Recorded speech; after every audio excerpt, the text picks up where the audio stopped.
du'as of Sayyidina Ibrahim alayhi salatu wassalam. We mentioned the construction of the Ka'batullah and the father Sayyidina Ibrahim alayhi salatu wassalam, after constructing the Kaaba, he made 4 du'as. Sayyidina Ibrahim alayhi salatu wassalam ने काबतुल्लाह की तामीर के बाद 4 दुआएं मांगी. पहली दुआ थी रब्बना तक़ब्बल मिन्ना इन्नका अंतस समीउल अलीम, कि अल्लाह इसे कबूल फरमा हमारी तरफ से, बेशक आप बड़े सुनने वाले हैं, जानने वाले हैं. अल्लाह accept this from us. Indeed you are all hearing, all knowing. आप जानते हैं कि हमारे दिल में क्या नीयतें हैं, आप हमारे ज़ाहिर और बातिन को जानते हैं, आप हमारी दुआओं को भी सुनते हैं, तो अल्लाह उसके हिसाब से आप भी कबूल फरमा. Second दुआ सैयदना इब्राहीम अलैहिस्सलातु वस्सलाम made was रब्बना वजअलना मुस्लिमैन लक व मिन ज़ुर्रिय्यतिना उम्मतन मुस्लिमतन लक, कि हमारे परवरदिगार वजअलना मुस्लिमैन लक, हमें आपके ताबेदार बना दे और हमारी ज़ुर्रियत में से, हमारी औलाद में से, हमारे आने वाली नस्लों में से भी एक ऐसी उम्मत पैदा फरमा जो आपके ताबे है, आपकी ताबेदारी इख्तियार करें. वल्लाह, create from amongst our progeny also an ummah and a nation who are fully submissive to you. इन 2 दुआओं पर कुछ गुफ्तगू हो चुकी हैं. अब तीसरी दुआ जो सैयदना इब्राहीम अलैहिस्सलातु वस्सलाम मांगते हैं उस पर ज़रा आते हैं. सैयदना इब्राहीम अलैहिस्सलातु वस्सलाम makes the dua, the third dua, وَأَرِنَا مَنَاسِكَنَا وَتُبْ عَلَيْنَا, that O Allah, show us the manasik, the method of performing the Hajj. وَتُبْ عَلَيْنَا, and O Allah, please accept us. وَتُبْ عَلَيْنَا, shower us with your mercy, give us your divine grace. This was the third dua made by Sayyidina Ibrahim alayhi salatu wassalam. وَأَرِنَا مَنَاسِكَنَا, Ya Allah, हमें मनासिक बतला दीजिए. मनासिक यानी हज की इबादत करने का तरीका बतला दीजिए. वतुब अलैना, अरे अल्लाह हमारी तौबा कबूल फरमा दीजिए, हमें अपनी तरफ रुजू नसीब फरमा दीजिए. This was the third dua that Sayyidina Ibrahim alayhi salatu wassalam made. Because the maqsad, the objective of this house, the Baytullah, was none other than the establishment of the great ibadah of Hajj, and to make it a focal point of pilgrimage. Sayyidina Ibrahim alayhi salatu wassalam understood this concept. Sayyidina Ibrahim alayhi salatu wassalam understood कि इस घर का मकसद क्या है, उसको बनाने का मकसद क्या है, और उसका मकसद यही है कि ये मरकज़ बने मुसलमानों का किबला बने, यहाँ पर हज की इबादत वो बजा ला सके. So Sayyidina Ibrahim alayhi salatu wassalam, knowing this, he thereafter made this dua to Allah subhanahu wa ta'ala, وَأَرِنَا مَنَاسِكَنَا, that oh Allah, you show us, وَأَرِنَا, show us the manasik, the method of performing Hajj, and make this a focal point of Hajj. So it so happened that Sayyidina Ibrahim alayhi salatu wassalam was informed of the method of performing Hajj, and thereafter he was informed that make an i'lan for Hajj. उनको हज का तरीका सिखलाया गया और उनसे कहा गया कि बस अब आप हज का ऐलान कर दीजिए. Sayyidina Ibrahim alayhi salatu wassalam is in the middle of nowhere, and he has created and constructed this home, this masjid, this place of worship, which he wants to be a focal point of pilgrimage and Hajj. And now he is being informed by Allah that you now announce to the people that come for Hajj and tell them that this house has been designated from Allah, that a person should come and perform pilgrimage. Sayyidina Ibrahim alayhi salatu wassalam thought to himself that, Ya Allah, I am here, and besides maybe a few homes that are around Makkah Mukarramah, maybe they might be able to hear my voice. But besides that, if I am to announce that come for Hajj, the Hajj is to be performed, how will everybody hear me? How will everybody able to understand that this has happened? And the fact that they will come to this particular place to perform their pilgrimage, कैसे मुमकिन है? मैं यहाँ से ऐलान करूँगा, तो उस ज़माने में तो कोई माइक्रोफोन था नहीं, उस ज़माने में कोई ब्रॉडकास्ट तो हो नहीं रहा था, कोई व्हाट्सएप तो नहीं था कि कोई उसको वीडियो करके कि हर जगह जो है उसको वायरल किया जाए। तो अल्लाह, मैं यहाँ बिल्कुल बयाबान में ऐलान कर लूँ, आगे पीछे कुछ घराने हों तो हों, वो शायद सुन ले न सुने, मेरी आवाज़ कहाँ तक जाएगी? अल्लाह सुब्हानहू व तआला से दैट इब्राहिम, बस आवाज़ और सदा लगाना आपका काम है, उस आवाज़ को पहुँचाना हमारा काम है। That Ibrahim, you just make the announcement. To take this announcement to the people is my responsibility. You just do what is within your own capability. हमें इसको याद रखना है कि जब हम अल्लाह ताला का कोई भी हुक्म हो, whenever we have any hukam of Allah subhanahu wa ta'ala, then we need to do what is within our own capability, our own capacity. आगे उसको कराना अल्लाह ताला का काम है. We shouldn't think that, oh, this is impossible, how is it going to happen? Oh, this is something which I cannot achieve, how is it going to happen? As-sa'yu minna wal-itmamu min Allah. The effort and that initial movement, the initial step, that first act is from us. To complete this is in the hukam and the will of Allah subhanahu wa ta'ala. Sayyidina Yusuf alayhi salatu wassalam, وراودته التي هو في بيتها عن نفسه وغلقت الأبواب وقالت هيت لك.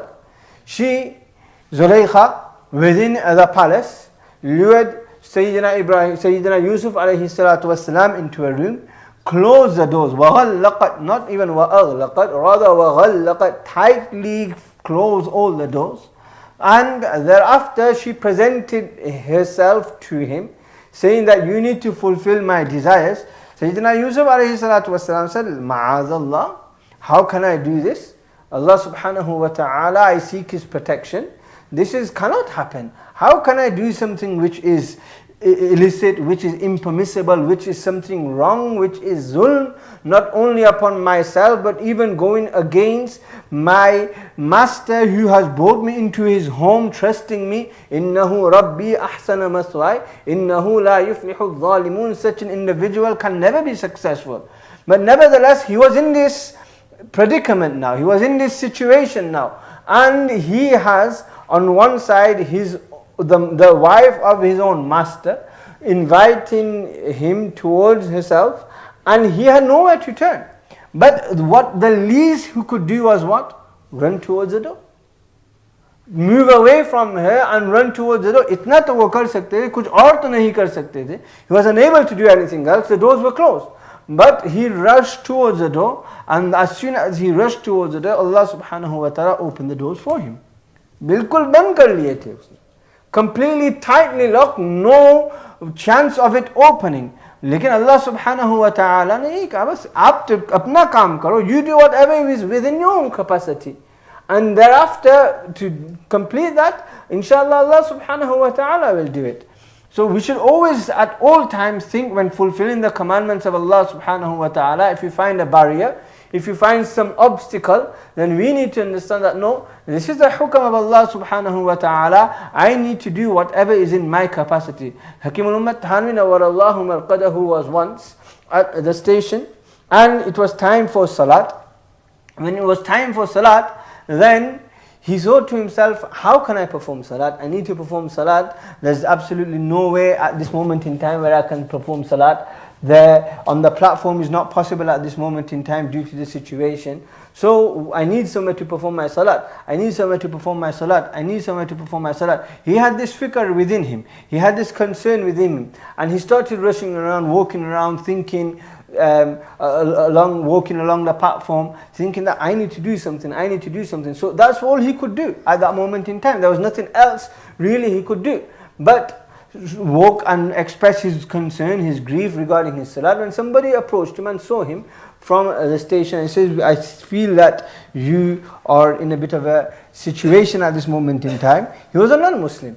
He was a non-Muslim, and he approached him and he said to him that I feel that you are in a situation, do you need any help, do you need any support, what's wrong? So he says the problem is I need to perform my salat, and there's no place at this moment in time where I can perform my salat. So he says I have my office. मेरे पास मेरी अपनी ऑफिस है, आप वहाँ जाइए और आप वहाँ नमाज पढ़ लीजिए. You can go in my office and perform my salat. So he went into his office, he opened the door, and it was very dark inside. It was very dark inside, so he said that, okay, what I'll do, just wait for a while, and I'll go get the lantern, which then inshallah, he says that I'll go get the lantern, it'll brighten up the room, you'll be able to perform my salat. Now Hazrat Talha rahmatullah alayhi is thinking that this lantern is not his own property. This is the property of the train station of the government. So it is not within his capacity and his remit to allow me to use it. This can be only used for the actual train station. And he is giving it for me for my own personal use, and this is not permissible for me. But he is a non-Muslim. How can I explain to him? How will I be able to explain to him this concept that this is not for my personal use, this is for this, it is impermissible, etc. He won't be able to comprehend it. So Hazrat Talha rahmatullah alayhi is now thinking there that what can I do, what can I do, what can I do? Then he, after a short while, that man came back with a lantern, and he said that I went to the other office to get the lantern, but unfortunately it wasn't there. So then I had another spare lantern, one of my own, in my locker. I went and got that, and here it is, you can use this instead. So Allah subhanahu wa ta'ala opens up avenues for when a person has that fikr within himself, when that person has this concern within himself that no, I need to fulfill the commandment of Allah, then Allah subhanahu wa ta'ala will make it easy for him. So Sayyidina Ibrahim alayhi salatu wasalam turned to Allah and he thought that, Ya Allah, how can I do it? But Allah said, no, you just need to make the announcement. Bas. وَأَذِّن فِي النَّاسِ بِالْحَجِّ وَأَذِّن فِي النَّاسِ بِالْحَجِّ. You make the i'lan and the announcement of Hajj, and that is all you need to do. So Sayyidina Ibrahim alayhi salatu wasalam made the announcement of Hajj, and the barakah of this was that every single soul, living or non-living at that moment in time on the face of this earth, or whether it was in the alam arwah, every single soul heard that announcement of Sayyidina Ibrahim alayhi salatu wasalam. उनको ऐलान करना था, अल्लाह ताला ने उनकी वो बात पहुंचा दी. Allah subhanahu wa ta'ala made it such that every single person heard this announcement. Every soul heard this announcement. And according to some mufassirin, they state, and some ulama, they state that whosoever responded to that announcement at that moment in time, they get the tawfiq and the ability to perform Hajj within their lifetime. That announcement was made of Hajj then. Whoever responded then to the announcement of Sayyidina Ibrahim alayhi salatu wassalam, then they will then get the opportunity to perform the Hajj in their own lifetime. So Sayyidina Ibrahim alayhi salatu wassalam made this announcement. How many people responded? Thousands and millions and billions of people. We see, since the time of Sayyidina Ibrahim alayhi salatu wassalam, people have been performing Hajj. And up until a couple of years ago, unfortunately due to the situation that the past couple of years, there's been very, very limited numbers, and only a few chosen individuals have been allowed and permitted to perform the Hajj. Even this year at this moment in time, very few people have been blessed with this opportunity to perform the Hajj. Allah subhanahu wa ta'ala accept the Hajj. At this moment in time, they will be residing in Mina, resting in Mina. Isha Salat would have been performed in Mina at this moment in time. They'll be resting for the morning, perform Fajr Salat there, and thereafter leave for Arafah for the big day of Hajj tomorrow.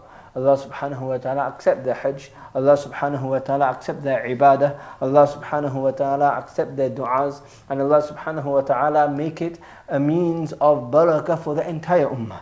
And just as all the du'as, all the tawafs, all the ibadat that used to occur generally throughout the Mawsam of Hajj, Allah subhanahu wa ta'ala grant the ummah all those barakat, Allah subhanahu wa ta'ala grant the ummah all those mercies, all those rahmah, all those blessings of the entire numbers which used to be performed just to the barakah of these few individuals that are performing. This is not beyond the mercy and the qudrat of Allah subhanahu wa ta'ala. This is mentioned in Fadail Sadaqat, as the Shaykh rahimahullah ta'ala, in Fadail Hajj rather, as the Shaykh rahmatullah alayhi mentions an incident that there was a very pious person who was sleeping, and while sleeping he had a dream. During his dream he saw that two angels have come down on the plains of Arafah, and they are asking each other that how many people have performed Hajj this year. So the other angel replies that 600,000 have performed Hajj. She says, mashallah, very good number. She says, how many of these people have been accepted for their Hajj? She says, unfortunately only 6 people. Only 6 people Hajj have been accepted. This person woke up from his dream. Then thereafter the angels went away. This person woke up from his dream very disturbed, very concerned. He himself was in Hajj. And so only 6 people have performed, have been accepted. And he's looking around and he's seeing all these people coming, doing the ibadah, doing the worship. And he says, Ya Allah, all these people are here and only 6 people have been accepted. So he started to worry regarding his own Hajj as well. It so happened that he reached Muzdalifah, if I recall correctly, or never the next night he fell asleep. He fell asleep and that very same scene is before him, that people are there in the plains of Hajj and 2 angels come down. And he says that what did Allah subhanahu wa ta'ala decree for all those people who performed their Hajj? So he says that only 6 people Hajj was accepted. And thereafter the other angel asked that what did Allah subhanahu wa ta'ala decide for all those other people whose Hajj was not accepted? So the angel replied that Allah subhanahu wa ta'ala decided that through the barakah of those 6, each and every one of them had the barakah of 100,000, so all 600,000 Hajj were accepted. This is the mercy of Allah subhanahu wa ta'ala and the qudra of Allah subhanahu wa ta'ala. So a number of thousand have gone for Hajj this year. Through their barakah, inshallah, Allah subhanahu wa ta'ala bring the barakah of the millions that would generally go every year. And Allah subhanahu wa ta'ala let Him manifest those barakat and that spirituality within the ummah, and bring accept their du'as for the entire ummah, inshallah. So nevertheless, this was the du'a that Sayyidina Ibrahim alayhi salatu wasalam made, and through the barakah of that du'a, people flocked towards the Hajj. People rushed towards the Hajj. Throughout the years, people have been performing the Hajj. Allah subhanahu wa ta'ala once again open up the doors of the Haramain, and Allah subhanahu wa ta'ala grant us all the ability to once again visit the Haramain time and time again with acceptance and with qabuliyat. And Allah subhanahu wa ta'ala, He removes this illness and this virus as soon as possible and bring things back to normality. And Allah subhanahu wa ta'ala keep us all steadfast upon the deen and live our lives with Islam, die with Islam, and be resurrected once again with Islam. Wa akhiru da'wan alhamdulillahi rabbil alameen. Wa sallallahu ta'ala ala khair Muhammadin wa ala alihi wa sahbihi ajma'in. Everybody is now requested to engage in the recitation of the Quran Kareem, inshallah.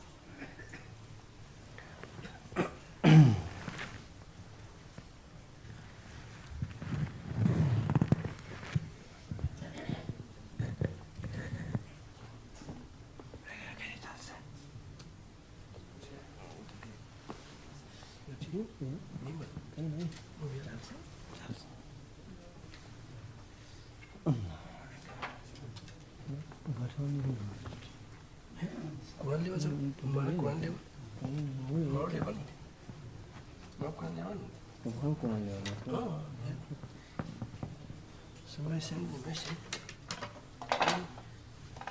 Don't only remember.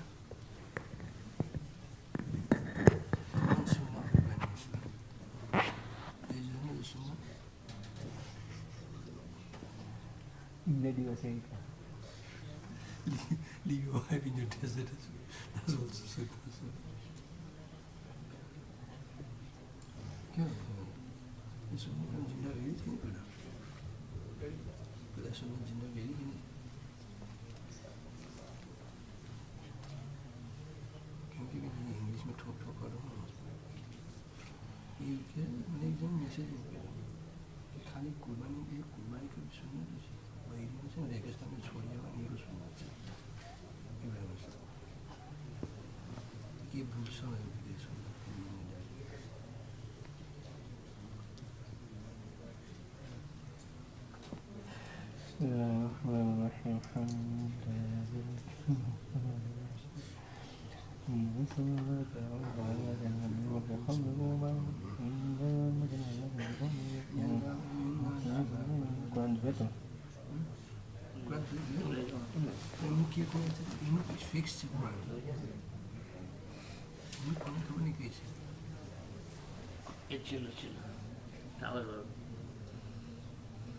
Alright, just download it.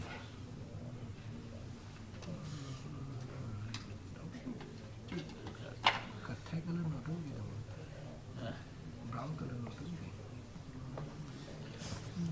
Colour अंदर भी चाहिए लेकिन मत खोल लेकिन brown colour से तो बस بسم الله الرحمن الرحيم وانزل كتاب الله العزيز الحكيم الذي السماوات والارض لآيات لكم وفي خلقه ويبث من دابة آيات لقوم يوقنون واختلاف الليل والنهار وما أنزل الله من السماء من رزق فأحيا الأرض بعد موتها وتصريف الرياح آيات لقوم يعقلون تلك آيات الله نتلوها عليك بالحق فبأي حديث ويل لكل أفاك أثيم يسمع آياتنا ويتلى عليه ثم يصير مستسلما كأن لم يسمعها فبشره بعذاب أليم وإذا علم من آياتنا شيئا اتخذها هزوا أولئك لهم عذاب مهين من ورائهم جهنم ولا يغني عنهم ما كسبوا شيئا ولا يستشعرون من دون الله أولياء ولهم عذاب عظيم هذا هدى والذين كفروا بآيات ربهم لهم عذاب يذل من الله الذين خلقوا بحاجة إليه فيه ذله وهم كذبوا من قبلهم ولعلهم يشكرون وسخر لكم ما في السماوات وما في الأرض جميعا إن في ذلك لآيات لقوم يتفكرون قل للذين آمنوا يغفرون فلما يزولون الله قوما بما كانوا يكسبون من عمل صالحا فلنفسه ما أساف عليها ثم إلى ربكم ترجعون وقد آتينا بني إسرائيل الكتاب والحكم والنبوة ورزقناهم من الطيبات وفضلناهم الله على العالمين وآتيناهم بينات من الأرض واختلفوا إلا من بعد ما جاءهم العلم بينهم إن ربك يقضي بينهم إن ربك يقضي بينهم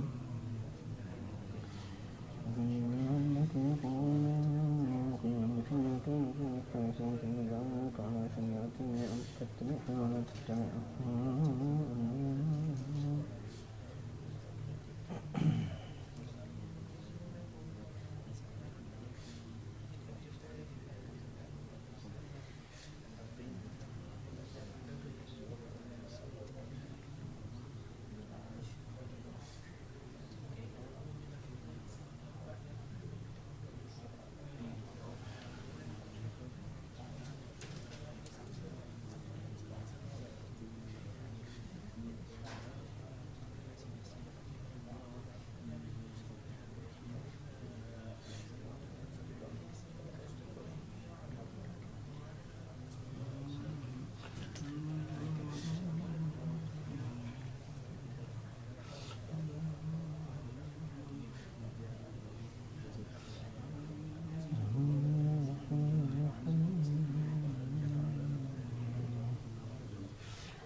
ते मुकीम होए कि नहीं क्या कहें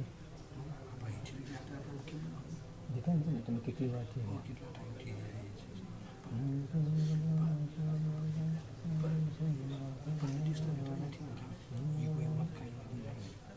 depends. Sometimes some people don't try hard passing on Mina Arafat betul makan saya.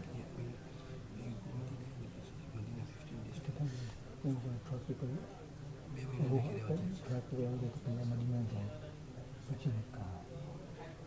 Begitu je. So depends.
قبول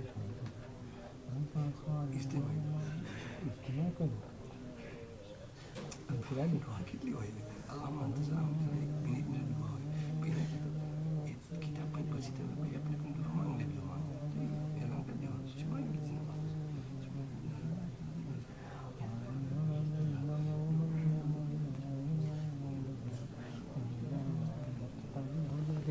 قالوا هذا عارض ممطرنا ونستغفر لم يكن شيء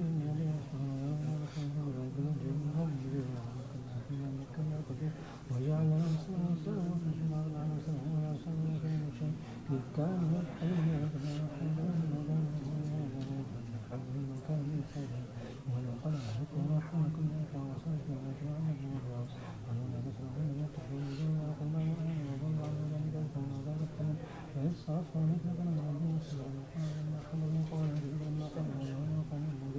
قالوا يا قوم إنا سمعنا أنزلنا بعد موسى صلىكم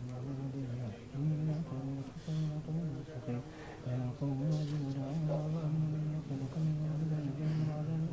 من لا يجب داعي الله من أولياء وليس من الدنيا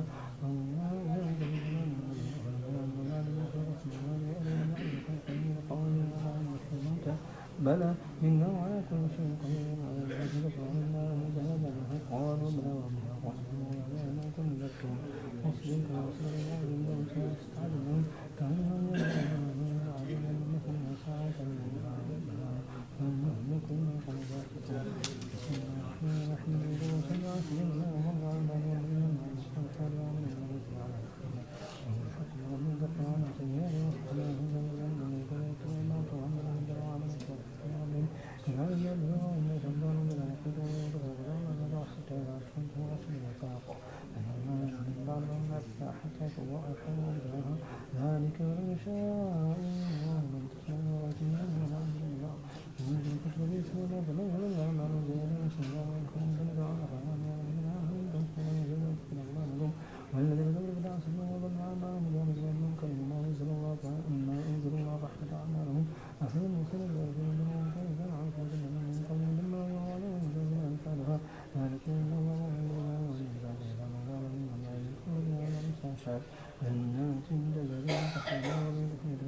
أخرجكم وتأكلون أموالهم ورسولهم وكأن من قبلكم أشد قوة من قبلكم إذا أخذ الأهل الله عشان من كان على زين وسوى من يتبع هواه الجمع المتقين بها عنها من الماء واليأس والهم قبل أن يتغير طعمها محمد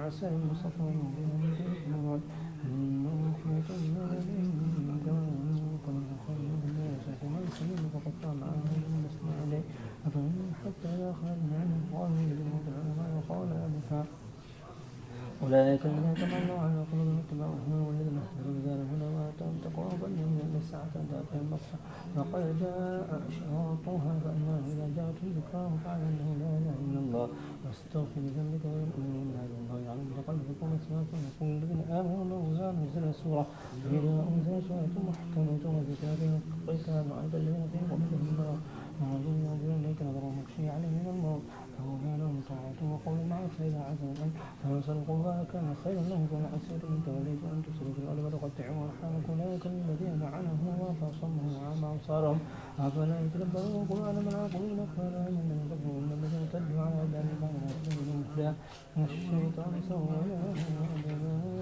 أموالهم وذلك أنه قال الذين كانوا ما نزل الله سنتعرف بمعنى أولى العام صالحا من الذين يدخلهم ذلك ويجوزهم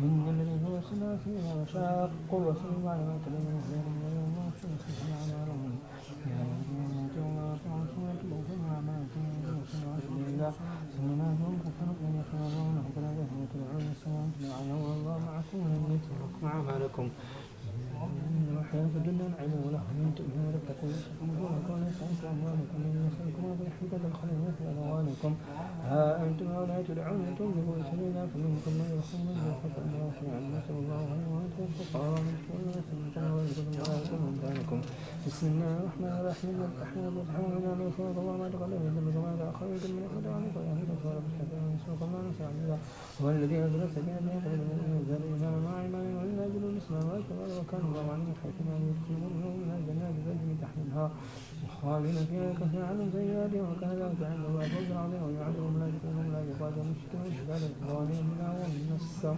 عليهم ذلك الشر وغضب الله عليهم ولعنهم وعد لهم جهنم وساءت مصيرا أفلا يجدون السماوات والأرض وكان الله عزيزا حكيما إنا أرسلنا الشهيد ومبشرا وداعيا بإذن الله وسائر عزيزا ودخلا وسلكم وكذا وصيرا إن الذين يبان عنكم لا يبان عن الله ويبان عنكم والأخرين وعاد عليه الله فسيؤتيهم أجر عظيما سيقولون كما خلقون منا عائشة وعيتنا الله على أحدنا واستغفرنا يقولون بألسنتهم ما ليس في قلوبهم ومن ينظر لكم ولا شيء أراد بكم أراد بكم ضربا أو أراد بكم نفعا بل كان الله ما تعملون خبيرا بل ظلمتم أن يقولوا رسولهم يؤمنون إلى أهلهم أبدا وزين ذلك في قلوبكم وأنتم ظننتم قال الله من الله ورسوله فإنا ورسوله فإنا عاتم وكان يستعين بالله في السماوات والأرض يقول من يشاء عز من يشاء كان الله غفورا رحيما سيقول المحلفون يزلكم وقلتنا وغدا تأخذوا هذا وما يتبعكم يريدون أن يبدلوا كلام الله قل يتبعون كلام قال الله من قبل فسيقول رسولكم لما قال لا يدخلون إلا قل يقول المخلفين من الأعراب استدعون إلى قوم إلي بعد جميل قالت لهم المسلمون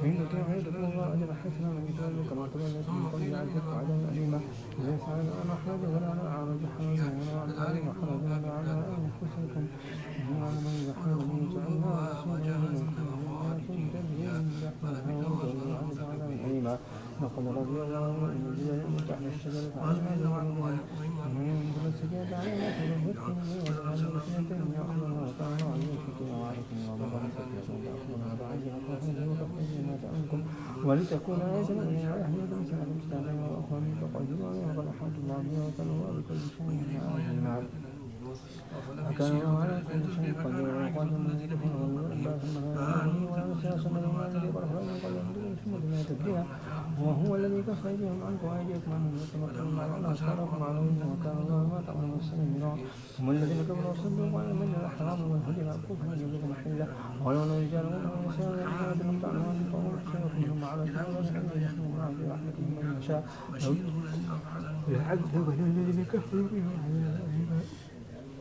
إذ جعل الذين كفروا بقلوبهم حميد الجاهلية إن الله سكينته على رسوله فأنزل الله سكينته على رسوله والمؤمنين وأنزل كلمة التقوى وكان أحق بها وأهلها وكان الله عند كل شيء عليما قال صدق الله رسوله رؤيا بالحق وتدخلن المسجد الحرام إن شاء الله آمنين محلقين ومستساءكم ومقصرين لا تخافون فعلم ما لم تعلموا فجعل من دون ذلك فتحا قريبا هو الذي أرسل رسوله إلى الهدى ودين الحق ليظهره على الدين كله وكفى بالله شهيدا محمد رسول الله والذين معه أشداء على الكفار رحماء بينهم تراهم ركعا سجدا يبتغون من الله ورضوانا سيماهم في وجوههم من أثر السجود ذلك فضل من تولى وهم من أجل كبير أن أخرج شقاءه فآذنه فاستعرض فاستعى على سنكم يعجب الزرع عن غير بهم كفار الله بهم عن الصالحات وأجر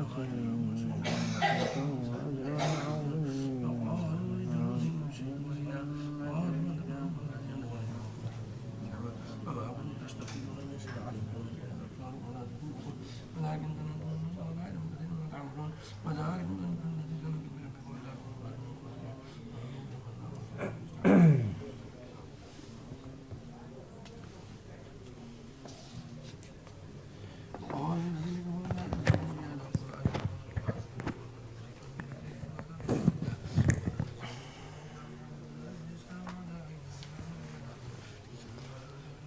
لا إله إلا الله استغفر الله.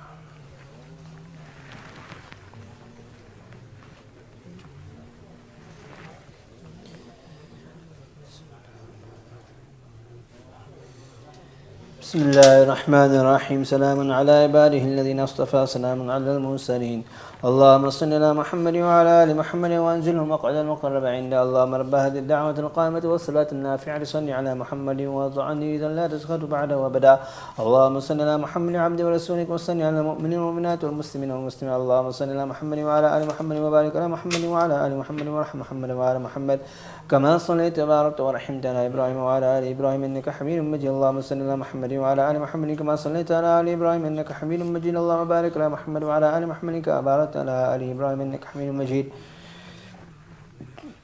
اللهم صل على محمد وعلى آل محمد كما صليت على آل إبراهيم إنك حميد مجيد وبارك على محمد وعلى آل محمد كما باركت على آل إبراهيم إنك حميد مجيد اللهم صل على محمد وعلى آل محمد كما صليت على إبراهيم إنك حميد مجيد اللهم بارك على محمد وعلى آل محمد كما باركت على إبراهيم إنك حميد مجيد اللهم صل على محمد وعلى آل محمد كما صليت على إبراهيم وعلى آل إبراهيم إنك حميد مجيد وبارك على محمد وعلى آل محمد كما باركت على إبراهيم إنك حميد مجيد اللهم صل على محمد وعلى آل محمد كما صليت على إبراهيم وبارك على محمد وعلى آل محمد كما باركت على إبراهيم إنك حميد مجيد اللهم صل على محمد وعلى آل محمد كما صليت على إبراهيم إنك حميد مجيد اللهم بارك على محمد وعلى آل محمد كما باركت على آل إبراهيم إنك حميد مجيد اللهم صل على محمد وعلى آل محمد كما صليت على آل إبراهيم وبارك على محمد وعلى آل محمد كما باركت على آل إبراهيم في العالمين إنك حميد مجيد اللهم صل على محمد وأزواجه وذريته كما صليت على آل إبراهيم وبارك على محمد وأزواجه وذريته كما باركت على آل إبراهيم إنك حميد مجيد اللهم صل على محمد وعلى أزواجه وذريته كما صليت على آل إبراهيم وبارك على محمد وعلى أزواجه وذريته كما باركت على آل إبراهيم إنك حميد مجيد اللهم صل على محمد النبي وأزواجه أمهات المؤمنين وذريته وآل بيته كما صليت على إبراهيم إنك حميد مجيد اللهم صل على محمد وعلى آل محمد كما صليت على إبراهيم وعلى آل إبراهيم وبارك على محمد وعلى آل محمد كما باركت على إبراهيم وترحم على محمد وعلى آل محمد كما ترحمت على إبراهيم وعلى آل إبراهيم اللهم صل على محمد وعلى آل محمد كما صليت على إبراهيم وعلى آل إبراهيم إنك حميد مجيد اللهم بارك على محمد وعلى آل محمد كما باركت على إبراهيم وعلى آل إبراهيم إنك حميد مجيد اللهم ترحم على محمد وعلى آل محمد كما ترحمت على إبراهيم وعلى آل إبراهيم إنك حميد مجيد اللهم تحنن على محمد وعلى آل محمد كما تحننت على إبراهيم وعلى آل إبراهيم إنك حميد مجيد اللهم سلم على محمد وعلى آل محمد كما سلمت على إبراهيم وعلى آل إبراهيم إنك حميد مجيد اللهم صل على محمد وعلى آل محمد وبارك وسلم على محمد وعلى آل محمد وارحم محمد وعلى محمد كما صليت وباركت وترحمت على إبراهيم وعلى آل إبراهيم في العالمين إنك حميد حميد مجيد اللهم صل على محمد وعلى آل محمد كما صليت على إبراهيم وعلى آل إبراهيم إنك حميد مجيد اللهم بارك على محمد وعلى آل محمد كما باركت على إبراهيم وعلى آل إبراهيم إنك حميد مجيد اللهم صل على محمد عبدك ورسولك كما صليت على آل إبراهيم وبارك على محمد وعلى آل محمد كما باركت على آل إبراهيم إنك حميد مجيد اللهم صل على محمد النبي الأمي وعلى آل محمد كما صليت على إبراهيم وبارك على محمد النبي الأمي كما باركت على إبراهيم إنك حميد مجيد اللهم صل على محمد عبدك ورسولك النبي الأمي وعلى آل محمد اللهم صل على محمد وعلى آل محمد صلاة تكون لك رضا وله جزاء ولحقه أداء وأعطه الوسيلة والفضيلة والمقام محمود الذي وعدت واجزه عنا ما هو أهله واجزه أفضل ما جازيت النبي عن قومه ورسول الأمة وصل على جميع إخوانه من النبيين والصالحين يا أرحم الراحمين اللهم صل على محمد النبي الأمي وعلى آل محمد كما صليت على إبراهيم وعلى آل إبراهيم وبارك على محمد النبي الأمي وعلى آل محمد كما باركت على إبراهيم وعلى آل إبراهيم إنك حميد مجيد اللهم صل على محمد وعلى أهل بيته كما صليت على إبراهيم إنك حميد مجيد اللهم صل علينا معهم اللهم بارك على محمد وعلى أهل بيته كما باركت على إبراهيم إنك حميد مجيد اللهم بارك علينا معهم صلوات الله وصلوات المؤمنين على محمد النبي الأمي اللهم اجعل صلواتك ورحمتك وبركاتك على محمد وعلى آل محمد كما جعلتها على آل إبراهيم إنك حميد مجيد وبارك على محمد وعلى آل محمد كما باركت على إبراهيم وعلى آل إبراهيم إنك حميد مجيد وصلى الله على النبي الأمي تحيات الله والصلوات والطيبات السلام عليك أيها النبي ورحمة الله وبركاته السلام علينا وعلى عباد الله الصالحين أشهد أن لا إله إلا الله وأشهد أن محمدا عبده ورسوله التحيات الطيبات الصلوات لله السلام عليك أيها النبي ورحمة الله وبركاته السلام علينا وعلى عباد الله الصالحين أشهد أن لا إله إلا الله وأشهد أن محمدا عبده ورسوله التحيات لله الطيبات الصلوات لله السلام عليك أيها النبي ورحمة الله وبركاته السلام علينا وعلى عباد الله صالح نشهد أن لا إله إلا الله وحده لا شريك له وأشهد أن محمدا عبده ورسوله تحيات وبركاته الصلوات الطيبات لله السلام عليك أيها النبي ورحمة الله وبركاته السلام علينا وعلى عباد الله الصالحين نشهد أن لا إله إلا الله وأشهد أن محمدا عبده ورسوله بسم الله بالله تحيات الله والصلوات الطيبات السلام عليك أيها النبي ورحمة الله وبركاته السلام علينا وعلى عباد الله الصالحين نشهد أن لا إله إلا الله وأشهد أن محمدا عبده ورسوله أسأل الله الجنة وأعوذ بالله من النار تحيات الله زاكيات الله طيبات الصلوات الله السلام عليك أيها النبي ورحمة الله وبركاته السلام علينا وعلى عباد الله الصالحين نشهد أن لا إله إلا الله وأشهد أن محمدا عبده ورسوله بسم الله بالله خير اسماء التحيات الطيبات الصلوات لله أشهد أن لا إله إلا الله وحده لا شريك له وأشهد أن محمدا عبده ورسوله أرسله بالحق بشيرا ونذيرا وأن الساعة آتية لا ريب فيها السلام عليك أيها النبي ورحمة الله وبركاته السلام علينا وعلى عباد الله الصالحين اللهم اغفر لي واهدني التحيات الطيبات والصلوات وملك لله السلام عليك أيها النبي ورحمة الله وبركاته بسم الله التحيات لله الصلوات لله الزاكيات لله السلام على النبي ورحمة الله وبركاته السلام علينا وعلى عباد الله الصالحين شهدت أن لا إله إلا الله شهدت أن محمد رسول الله تحيات الطيبات الصلوات الزاكيات لله أشهد أن لا إله إلا الله